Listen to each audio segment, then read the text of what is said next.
Plenário aprova a medida provisória que cria fundo de apoio a projetos de infraestrutura do país. Projeto que tipifica o crime da chamada vingança pornográfica é aprovado na Comissão de Constituição e Justiça. E Comissão de Educação debate aumento da violência nas escolas. Destaques desta edição do Senado Notícias.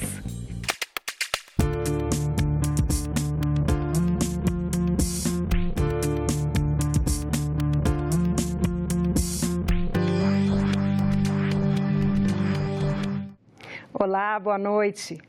Os senadores aprovaram a medida provisória 786. O texto cria um fundo de 180 milhões de reais com recursos do Programa de Aceleração do Crescimento, o PAC, para apoiar a elaboração de projetos de infraestrutura urbana e social, como saneamento, mobilidade e iluminação pública. A medida prevê que até 40% dos recursos do fundo serão usados preferencialmente para projetos nas regiões Norte, Nordeste e Centro-Oeste. A medida provisória, que perderia a validade amanhã, vai à sanção presidencial. O plenário também aprovou a medida provisória 789, que muda a forma de cálculo da receita decorrente da compensação financeira pela exploração de recursos minerais, a CEFEM. Essa compensação é paga pelas mineradoras à União, aos estados e municípios. A base de cálculo, que antes era o faturamento líquido da mineradora, passou a ser o faturamento bruto. A alíquota máxima da CEFEM subiu de 3% para 4%. E a alíquota de alguns minerais, como o ouro, o diamante e o nióbio, também subiu. A MP deixaria de valer na próxima terça-feira. E tomou posse hoje em plenário o advogado Elber Batalha, suplente do senador Antônio Carlos Valadares, que se licenciou por 120 dias para tratamento de saúde e licença por interesses pessoais. Prefeitos fizeram um dia de mobilização no Congresso Nacional. Vieram convencer e pressionar os parlamentares a derrubarem um veto presidencial que impede o encontro de contas com a União para abater as dívidas previdenciárias. O gargalo é quase sempre o mesmo. Não dá para fechar as contas. Nós, gestores, estamos voltados, direcionados à folha de pagamento. Isso não pode acontecer, porque tem as demandas da população, os direitos básicos de qualquer cidadão. Os repasses são mínimos, não são suficientes para que nós possamos manter os nossos municípios em pleno desenvolvimento social e econômico. Mais de 2.000 prefeitos vieram ao Congresso pedir reforço para o caixa dos municípios. Eles querem que prefeituras e governo federal realizem um encontro de contas na hora de negociar as dívidas com a folha de pagamento. Essa revisão foi aprovada pelo Congresso e poderia gerar créditos aos municípios. Quando foi para a sanção do presidente Temer, para a promulgação, ele vetou este artigo que trata desse encontro de contas. Os prefeitos também querem um prazo maior para o pagamento de precatórios, que são dívidas reconhecidas pela Justiça.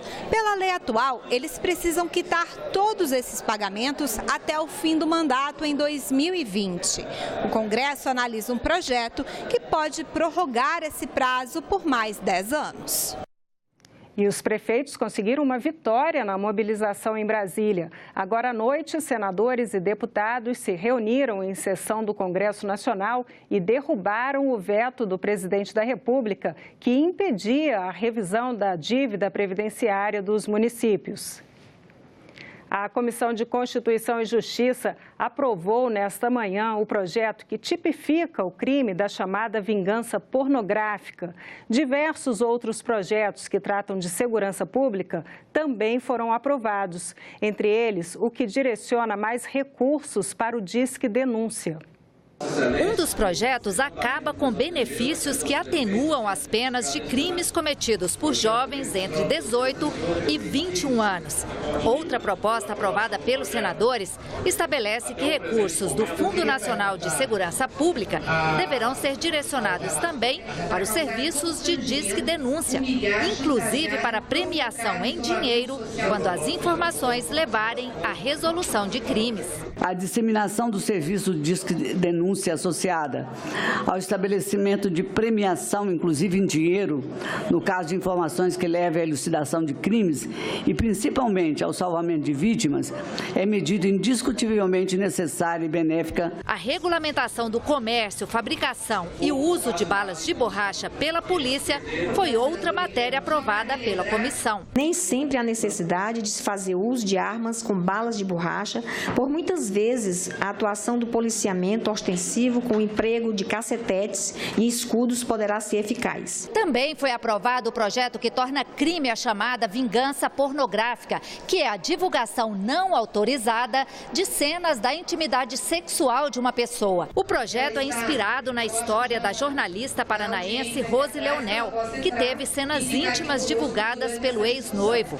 Rose, que hoje tem uma ONG para apoiar mulheres na mesma situação, acompanhou a discussão da matéria, aprovada por unanimidade. Esse ato de divulgação de imagem íntima não autorizada, esse ato vai ser criminalizado. Isso vai se tornar um crime, o que não acontecia antes no Brasil. Tipificar isso na Lei Maria da Penha e também no Código Penal quer dizer que esse tipo de crime, de expor fotos íntimas das pessoas nas redes sociais e na imprensa, vai ter uma pena de reclusão de 2 a 4 anos. Se nós não trabalharmos para incluirmos recursos orçamentários para que os estados e os municípios possam fortalecer a rede de proteção à mulher vítima de violência, nós não teremos de forma prática condições, recursos para implementar a Lei Maria da Penha lá, na base, nos estados e nos municípios. Enquanto o Brasil, no quesito participação de mulheres na política, ocupa a 154ª posição, no outro quesito, violência, ocupamos a 5ª posição no mapa mundial. Esses projetos fazem parte de um conjunto de medidas que estamos votando tendentes a combater a violência em nosso país. São as leis que dizem respeito à segurança civil do povo brasileiro. O aumento da violência nas escolas foi tema de audiência pública na Comissão de Educação. A incapacidade dos estudantes em lidar com conflitos foi uma das causas apontadas pelos crescentes casos de agressões. Mais da metade dos professores brasileiros já presenciaram algum tipo de violência dentro da escola. Os dados são do último censo escolar feito em 2015 pelo Instituto Nacional de Estudos e Pesquisas Educacionais do Ministério da Educação. A pesquisa revelou também que 11% dos diretores e 9% dos professores afirmaram já terem sido ameaçados por alunos. E 76% dos diretores e 71% dos professores relataram agressões verbais ou físicas entre alunos. Segundo o censo escolar, o bullying é uma das principais causas de violência na escola. De acordo com a pesquisa, crianças e jovens têm dificuldade de dialogar e isso reforça as desigualdades sociais, as diferenças culturais e principalmente o preconceito e a discriminação. Durante a audiência pública na Comissão de Educação, uma mesma pergunta foi feita. Será que a violência realmente nasce nas escolas? Será que a violência realmente nasce nos alunos? Quem violenta primeiro quem? Onde nasce a violência? Quem são as vítimas dessa violência? Neste momento em que esta casa está debatendo e discutindo a redução da maioridade penal, cabe também essa pergunta. Esses adolescentes a quem se atribui práticas de atos infracionais, eles estão agindo ou estão reagindo à violência que sofrem? O representante do Ministério da Educação lembrou que o governo vai criar uma plataforma de direitos humanos com ênfase no respeito à diversidade e à cultura da paz. Não tem como imaginar a cultura da paz no ambiente educacional se não houver o respeito à diversidade. Até porque é da essência de todos nós aqui as diferenças e, portanto, a diversidade. Nesta nossa plateia aqui, nesse nosso grupo, todos temos nossas especificidades, nossas opções, nossas questões, né? Nosso perfil religioso, de sexualidade, de gênero, político, ideológico, regional. A deputada Poliana Gama acredita que o governo precisa investir, entre outras ações, em apoio psicológico nas escolas. É claro que, para acontecer tudo isso, a gente precisa ter um corpo de educadores na escola, engajados, devidamente valorizados, em sintonia com a comunidade escolar, para fomentar a participação e, claro, estabelecer um rito de ações do qual a gente possa ter bons resultados e que sejam resultados que possam ser atingidos não em 20 anos, mas que a gente possa colher de uma forma mais rápida. A legislação que regula a mineração no país é de 1960. Em julho, o governo negociou o envio de 3 medidas provisórias que modernizam o setor. As medidas estão na pauta de votações da Câmara e do Senado. Uma delas, a que muda a forma de cálculo da receita decorrente da compensação financeira pela exploração de recursos minerais, a CEFEM, foi aprovada hoje no plenário do Senado. Em 2015, a mineração foi responsável por quase 4% de toda a riqueza gerada no país, mais de 260 bilhões de reais. Mas desse total, menos de 1% ficou para o cidadão brasileiro na forma de impostos. Na proposta do governo, a arrecadação aumenta em quase 80%.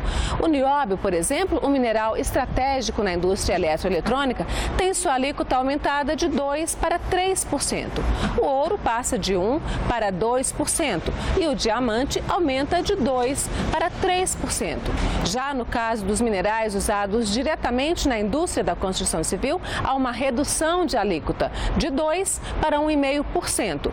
E no caso do minério de ferro, a alíquota passa a ser variável, de acordo com o mercado internacional, podendo chegar a 4%.